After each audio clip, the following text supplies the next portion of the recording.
guys, in this video I'm going to show you a simple example for how you can expand on make.com and build a pretty cool automation. So the idea is that you have an address.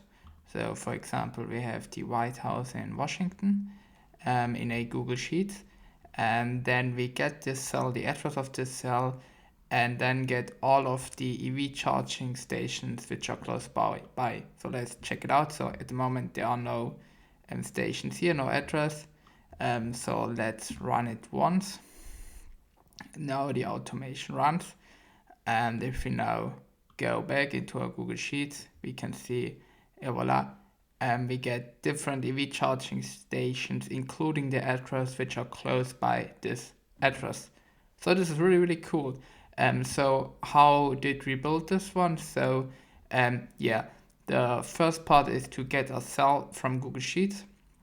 And this is just a cell where the address is in, where you put the address in. And then we run a API call with the HTTP model. For this use case, we're using RapidAPI. And here we use the EV charge finder. So this is an API which is for free, or if you do not overuse it, it's for free. And it just does the search for us.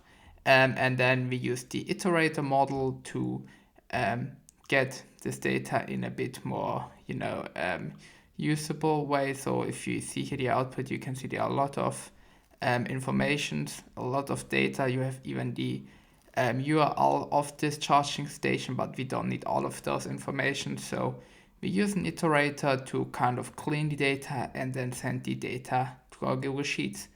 So yeah, this is a simple example for how you can build with make.com and then integrate APIs.